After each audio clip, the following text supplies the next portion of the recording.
રાજકોટ ગ્રામ્ય પોલીસ સંપૂર્ણ સજ્જ બની છે। કોઈ પણ અનિચ્છનીય બનાવ ન બને અને કાયદો વ્યવસ્થા જળવાઈ રહે તે માટે વ્યાપક બંદોબસ્ત ગોઠવવામાં આવ્યો છે। નવા વર્ષની ઉજવણી દરમિયાન સુરક્ષા વ્યવસ્થા માટે 3 એસએસપી, 3 ડીવાયએસપી, 27 પીઆઈ અને 42 પીએસઆઈ સહિત કુલ 620 પોલીસ કર્મચારીઓ ફરજ પર રહેશે। આ સાથે 700 જીઆરડી અને 250 હોમગાર્ડના જવાનો પણ સુરક્ષા વ્યવસ્થામાં તૈનાત રહેશે। દારૂ અને નશીલા પદાર્થોના સેવન સામે કડક કાર્યવાહી માટે 70 થી વધુ બ્રેથ એનાલાઇઝર અને ડ્રગ ટેસ્ટિંગ કિટ દ્વારા સઘન ચેકિંગ હાથ ધરવામાં આવશે। ખાસ કરીને ફાર્મ હાઉસ, નદી કિનારા તેમજ ખેતરોમાં ગેરકાયદેસર પાર્ટીઓ પર નજર રાખવા નાઇટ વિઝન ડ્રોન દ્વારા સતત સર્વેલન્સ કરવામાં આવશે। પેટ્રોલિંગ માટે 175 બોડી વોર્ન કેમેરા, 23 બોલેરો વાહનો અને 80 જેટલી મોટરસાયકલ દ્વારા સતત ગસ્ત રાખવામાં આવશે।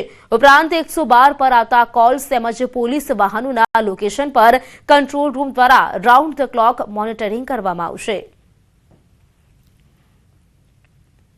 3 એએસપી, 3 ડીવાયએસપી, 27 પીઆઈ, 42 પીએસઆઈ, 620 જેટલા પોલીસ કર્મચારી, 700 જેટલા જીઆરડી અને 250 જેટલા હોમગાર્ડ, 112ના 23 બોલેરો ગાડી, 80 જેટલી મોટરસાઇકલ, 175 જેટલા બોડી વોર્ન કેમેરા અને 17થી વધારે બ્રેથ એનાલાઇઝર અને ડ્રગ ટેસ્ટિંગ કિટ ડિપ્લોય કરવામાં આવ્યા છે।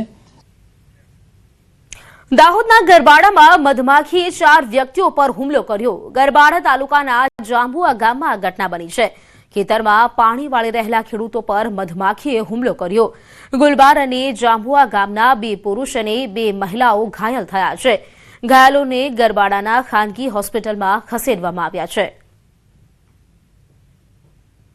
પાકની અંદર પાણીનું આ લોકો વાળી રહ્યા હતા અને તે અરસામાં મધમાખી જે માખી 2 ને 4 જણને કરડી એટલે જબરજસ્ત કરડી અને દવાખાને એડમિટ કર્યા।